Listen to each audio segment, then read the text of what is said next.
Friends, good morning and welcome back to my channel to Priyanka's life. तो आजकेर ब्लगटा सकाल थेकेई शुरू करलाम और आमादेर बाड़ीर सामने जे बिल्डिंगटा कन्स्ट्राक्शन हच्छिलो सेटा कमप्लीट और मानुषजनाओ एखन बसबास करছে সেখানে। তো আজকে ব্লগটাতে একটু আমি তোমাদেরকে শেয়ার করব আমাদের ছাদটা, টেরেসটা। তো আমরা যেই ফ্লোরটা থাকি সেটা তো থার্ড ফ্লোর, তার উপরে আরেকটা ফোর্থ ফ্লোর আছে যেখানেও বেঙ্গলি ফ্যামিলিরাই থাকে, আর তার উপরে আছে টেরেস। তো টেরেসেতে তেমন একটা বড় না আমাদের টেরেস, ছোটোখাটো মতনই, কারণ টেরেসের মধ্যেও রুম করা আছে। তো এই রুমেতে এখন তো কেউ আপাতত থাকে না, আর এই রুমটা অলওয়েজ আমি যখনই আসি দেখি লকই থাকে, তো তাই জন্য আর বেশি কেউ ওপরে আসা হয় না। বাট আমার শাশুড়ি মা এখন ছাদেতেই জামা কাপড় শুকো দিচ্ছে, তো তারই কারণে একটু ছাদে আসা, নাহলে অনেক দিন ধরেই আসা হয় না। আর ভাবলাম আজকে একটু ভিডিওতেও তোমাদেরকে শেয়ার করে দিই। তো চলো, আজকে তো যেহেতু সকালেই উঠে পড়েছি, আজকে তেমন একটা ঘুম ঠিকভাবে হয়নি, তো ভাবলাম সকাল সকাল উঠে ঘরের যা কাজ আছে সেগুলো কমপ্লিট করে নিই। তো আজকে আবার আমার হাজব্যান্ড যাবে মাছ ধরতে তার ফ্রেন্ডসদের সাথে, তো সেও একটু উঠে পড়েছে, উঠে তার কাজে ব্যস্ত, আর আমিও আমার কাজে ব্যস্ত। আর আমার শাশুড়ি মা তো সকালে উঠেই একবারে রান্না বান্না জোগাড় করে নেয়, সবজিপত্র কাটাকাটি করে নেয়। তো সে তো বসে বসে রান্নাঘরে সবজি কেটে নিচ্ছে, আর আমি বাকি যে সব কাজ আছে সেগুলো করে নিচ্ছি। যেমন কি জামা কাপড় আমি আগের রাতেতেই মেশিন চালিয়ে ধুয়ে নিই, সেগুলো সকালে উঠে আমি মেলি, আর আরও বাকি টুকটাক ঘরের কাজ। তো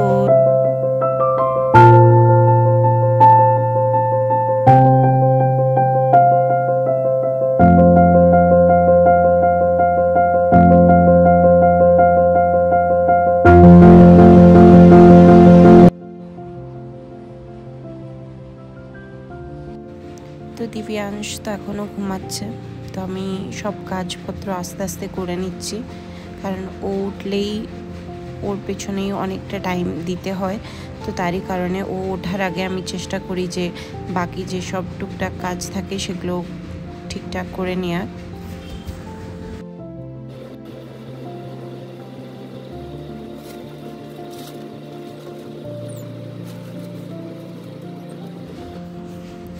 তো আজকে আবার আমার হাজব্যান্ড যাবে হচ্ছে মাছ ধরতে তার কিছু ফ্রেন্ডসদের সাথে। তো প্রত্যেকবারে যখনই যায় গাদা গাদা করে মাছ আনে, সেই মাছগুলোকে যেহেতু গোটা গোটা আনে সেগুলোকে বসে বসে আমাকে কাটতে হয়, আর আমার তো ভালোও লাগে না এখানকার পুকুরে মাছ। তো আমি এবারে বললাম যে এবারে যদি মাছ ধরো তো বাড়িতে আর আনতে হবে না, যারা যাবে তাদেরকেই দিয়ে দিও।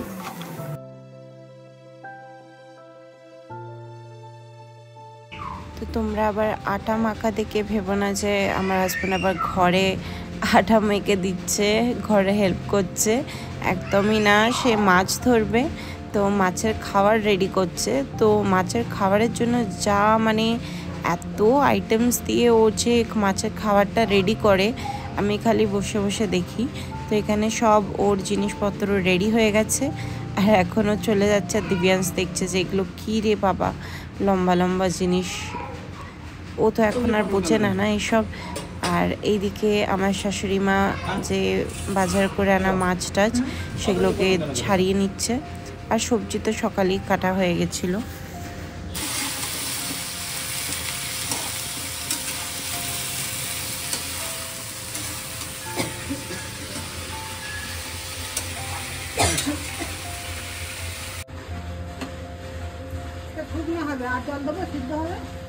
না এটা একদম শুকনো করবো, ওইটা ঝোল করবো না, ঠিক আছে?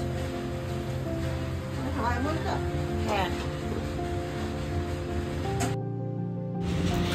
তো আমার শাশুড়ি মা যবে থেকে এসছে আমার তো অনেকই হেল্প হচ্ছে, কারণ মোস্ট অফ দ্য টাইম আমার শাশুড়ি মাই টুকটাক করে রান্না করে নেয়, আমাকে আর রান্নার দিকটা আর দেখতে হচ্ছে না। তো আমি অনেকটা টাইম পাই এখন নিজের রেস্ট করার জন্য, তার সাথে সাথে আমার অফিসের কাজ করার জন্য। যেহেতু নাইট শিফট করি, এখন বেলা করে উঠি ঘুম থেকে, তো অনেকটা এতে আমার হেল্প হয়। তো আমার উঠতে উঠতে আমার শাশুড়ি মায়ের অনেক কিছুই রেডি করা হয়ে যায় রান্না বান্নার, আর আমি বাকি সময় যদি ওই একটু খুন্তি নেড়ে দিলাম বা কিছু করলাম, ওই টুকটাকভাবে করি। তো এখানে আর আমাদের আমাদের তো গল্প করতে করতেই সময় কেটে যায় রান্না করতে করতে। তো আমি এখানে শুধু হেল্প করে দিচ্ছি, একটু হলুদ মাখিয়ে দিচ্ছি মাছের মধ্যে। আর যেগুলো আজকে হবে না রান্না সেগুলো আমি টিফিন বক্সের মধ্যে ভরে ফ্রিজে রেখে দিচ্ছি। আর আজ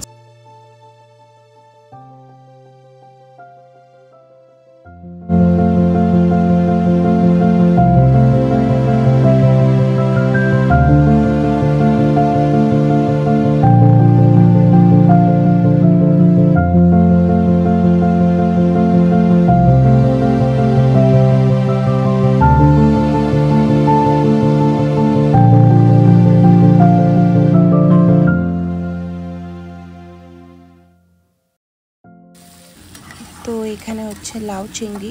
আমি যেহেতু চিংড়ি খাই না, তো তারই জন্য আমার জন্য বড় মাছ রান্না হচ্ছে। আর সাইডে হচ্ছে পটল দিয়ে সর্ষে পোস্ত।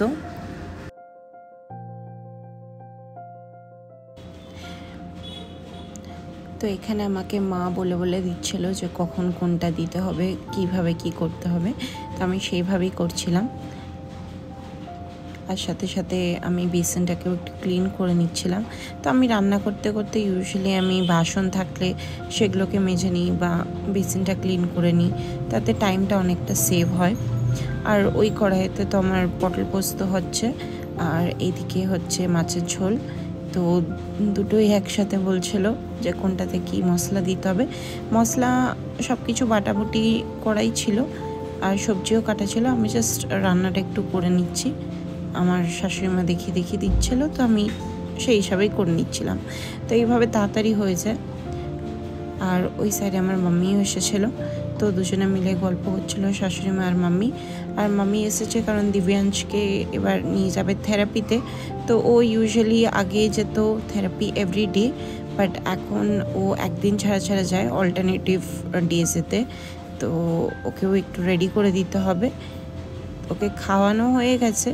সকালে আগে ভাতটা যেটা হয়ে যায় সেটা আলু ভাতে দিয়ে দেয়, তো সেটা দিয়ে আমি ওকে যে কোনো একটা তরকারি যখন হয়ে যায় সেটা দিয়ে আমি খাইয়ে দিই। আর এখানে দেখো আমার কাণ্ড, আমি রান্না করতে করতে গ্যাস ট্যাস মুছে নিই। আমার যখন রান্না করি না, আমার যদি গ্যাসের মধ্যে দেখি আমার তেল ছিটানি বা কিছু পড়ে আছে, আমার কিরম একটা যেন বিরক্তকর লাগে। তো তারই জন্য আমি মুছে রাখি।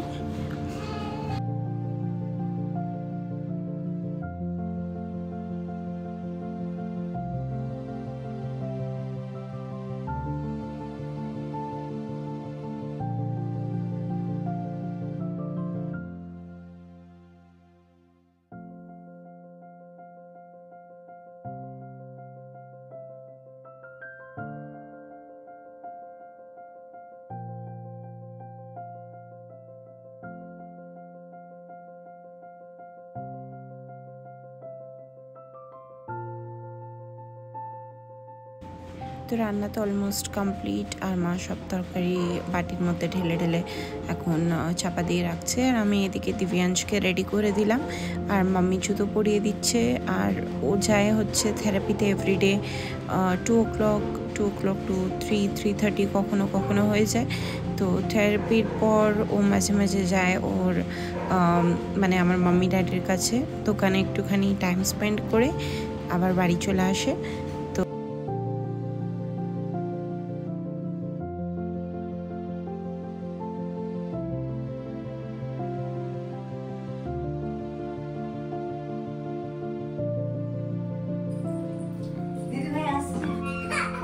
ও বাইরে ঘুরতে যে কি ভালোবাসে, দরজা খুললে একবারে জোরে জোরে হাসতে চালু করে দেবে, এতটা এক্সাইটেড থাকে ও।